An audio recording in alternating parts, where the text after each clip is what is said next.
Here at Northwest REC, we try to promote a culture of safety for our linemen and also for our members. So we're going to put this little production here together and show you a little bit of how and why we do this and just the dangers of working on the line and just to help educate everybody. Okay, so one of our, every fall, I would say every fall, don't we? There's several augers or feed trucks that get in the line. So we just want to educate everybody to help prevent that. We want everybody to go home safe every day. So we'll simulate this tractor backing into this line. And if you turn it on, and we can see here, this auger is into this line, and this driver here is sitting here wondering what he should do. So to help you decide what to do, there's a number of things that can happen. You can just pull ahead and get out of the line, and that will remedy the situation, and then we'll call us, and then we'll come and check the line, make sure everything's good. The other thing is sometimes the electronics in the tractor or the truck will fail, and maybe even the tires will blow out because of the electric voltage going through. So what do? Well, there's a couple of things you can do. You call for help. You right away get on your phone and say, hey, I'm in the line, get a hold of the REC, have them shut the power off for us. But the thing you do not want to do is climb out of this vehicle. So as you can see, when you make contact, it's going through this auger, whether it's your truck or your tractor or whatever it is, you make contact with the ground and you'll be electrocuted. So you're safe as long as you're sitting in here, but once you get out, that's when you can get hurt. So the other thing is, if you are in your vehicle and someone comes to help, make sure you let them know, to stay back. There's a lot of dangers here, because they can touch this too, or they can come and grab your vehicle just to open the door, and they could get electrocuted too. So you need to be careful with that. If your vehicle's not on fire and you're safe inside, to wait until the power company comes. Yeah. I wouldn't risk getting out if there's no other danger. Yep. If there's not a fire. Yep. Just if you could roll down your window and keep everybody away. If it does become a fire, yep, then the thing to do would be to jump away as far as you can and just hop away to keep yourself the potential. When you leave here, your best chance is just to keep your feet together and hop away. Those are the main things. We've had a situation where the line got knocked out. Somebody climbed out. Thankfully the line was off. They didn't get hurt. They went to the back and they lowered their boom out of the wires on the feed truck while it was in the wires yet. So thankfully that line was off and that person was spared. One of the other things we have is quite often somebody's cutting trees.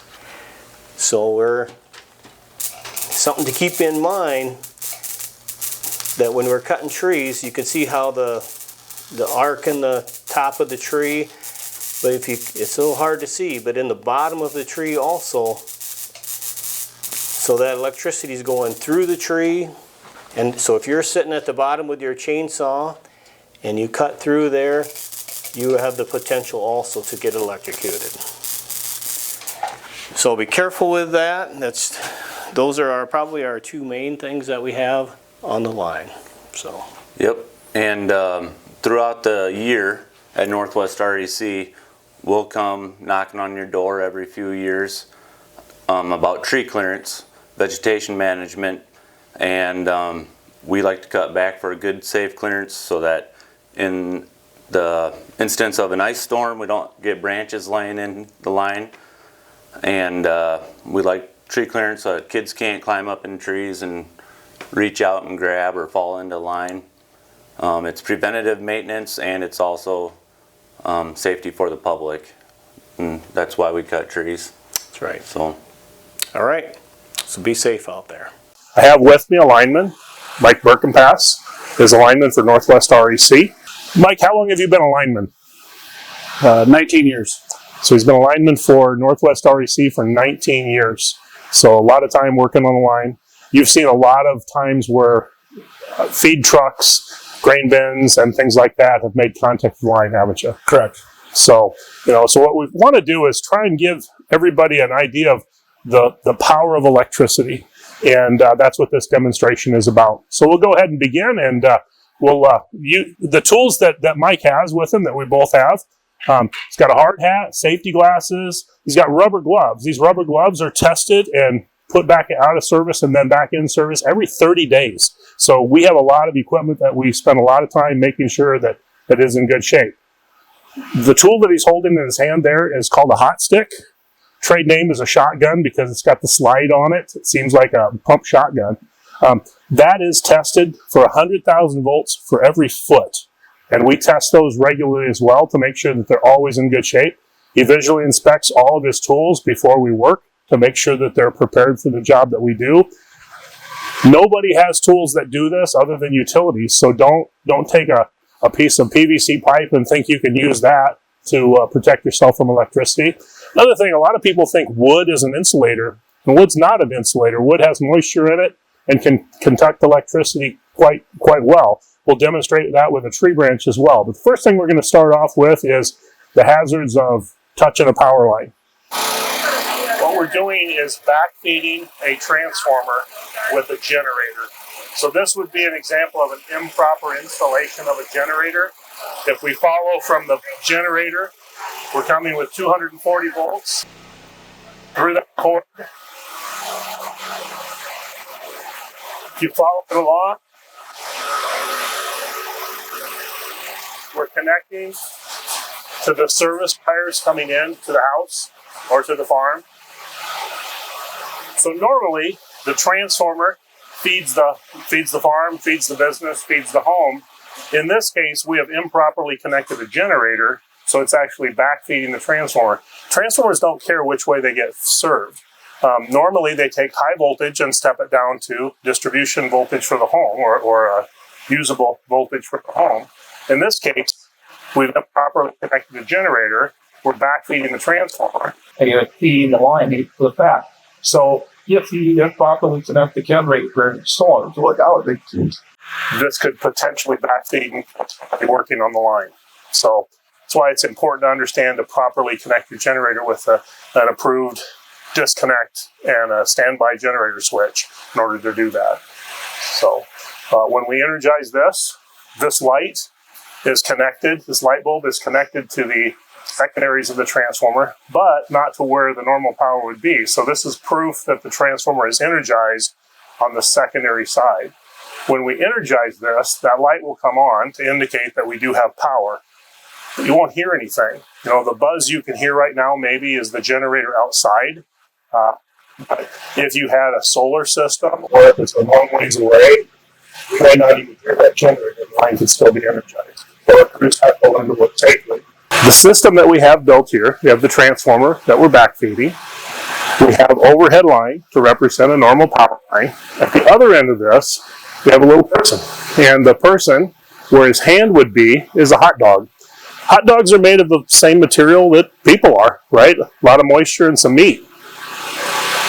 Connected on the back side of the hot dog is a wire that runs to the top of the little victim's heart that we have there. We're using a grapefruit to represent the victim's heart. And on the back side of the heart, of course, the wire comes down to the bottom wire over here. So that represents a complete path for current to flow.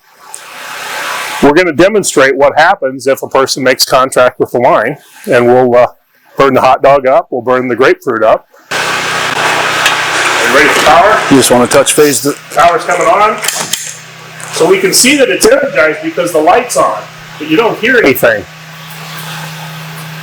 Now, you probably can't quite hear that, but he's getting a little bit of a fuzz. Kind of like when we did the small tabletop demonstration, you can see that little RP getting a little one of those. But it's almost like a bird landing on the wire. A bird doesn't represent a short circuit. There's no current path. So when the bird lands on the wire like that pipe, it doesn't short anything out. All right. Now, if you touch the bottom wire at the same time and then touch the top,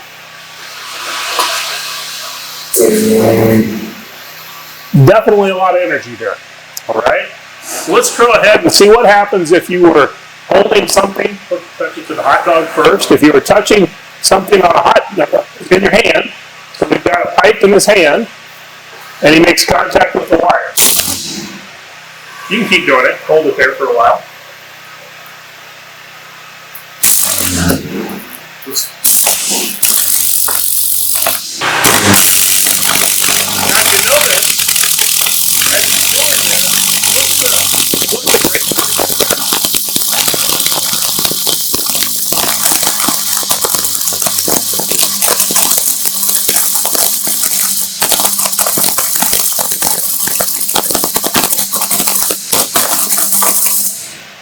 You can see the damage to where the hand would be, but that grapefruit is only connected because it's flowing through that body. So the grapefruit is where the heart is. Certainly that would not be a good thing for a person's body to have happen to it. So you never want to make contact with a power line. What we would really like is that everybody stays over 10 feet away from any of our power lines for certain. Now to me, let's go 20 feet. Because sometimes sitting in a large sprayer, it's hard to know what 10 feet is. So let's go 20 feet away from that. Don't get any closer than that. Stay away from power lines at that point. We'll go ahead and do another demonstration with that. Let's do that one more time.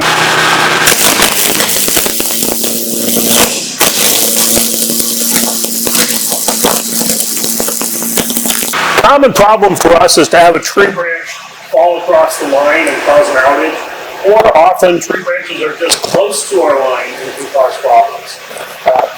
When a tree branch makes contact with our line, it can certainly cause the power to go out, but it could also create some fire hazards with this as well. It could cause the wire to come down and create an arc on the ground, and California has experienced some serious wildland fires because of that. We've experienced grass fires because power lines coming down as well due to damage.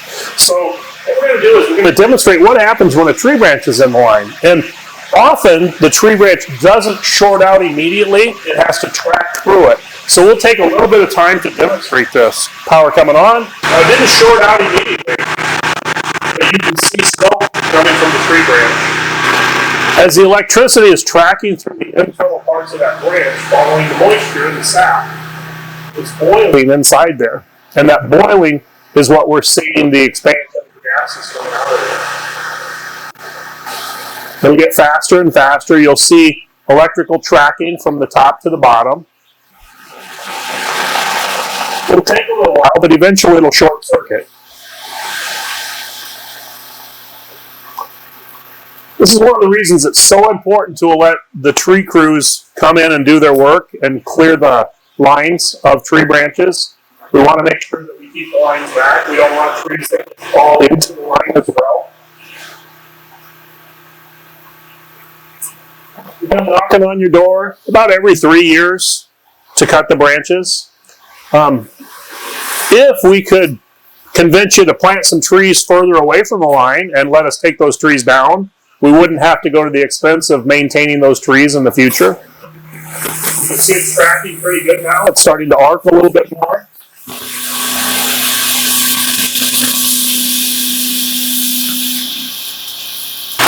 Now our power lines are designed to keep the power on, not just shut it off. In your home, a breaker should trip if something was short-circuiting or arcing like this. Everybody's experienced their lights blinking before.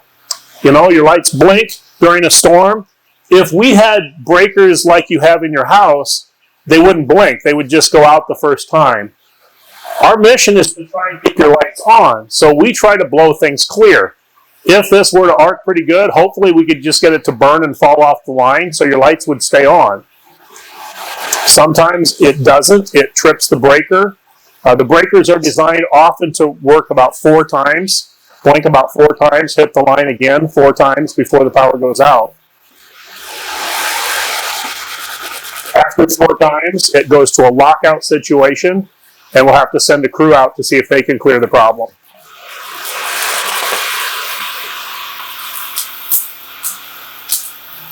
Starting to get a little bit hotter, starting to track. You can see sparks going up into the branch a little bit further now as well.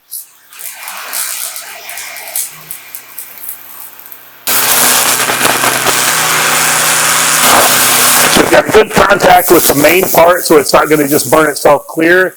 It's tracking from the top to the bottom, and you can see the sparks. Once those sparks make contact with each other, it completes a path to ground, and it short circuits. So we're getting a little closer as we go.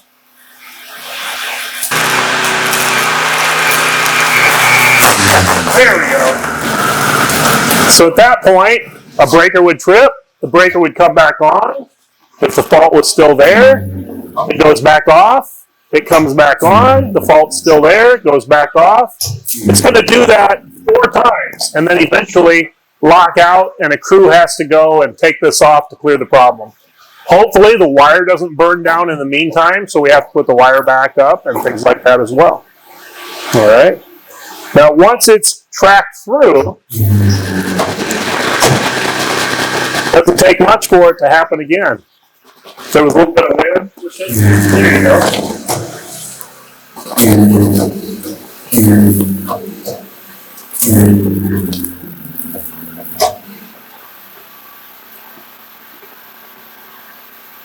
So a crew would have to now go out and clear that problem and fix it so we can put the lights back on. I think we got another demo, if we want to pop that one off quick, and let's throw that fire hose over it.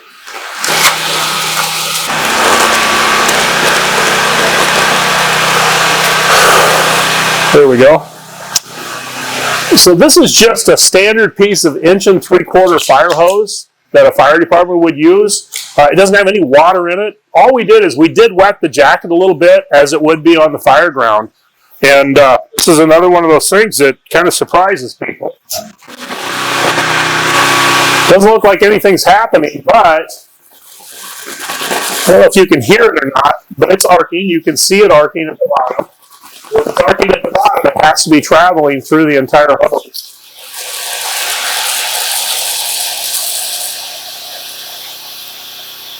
So that is clearly conducting electricity right there. So if that hose was filled with water, somehow Yeah. It's going Or to just completely conduct. Yeah. All the way to the ground.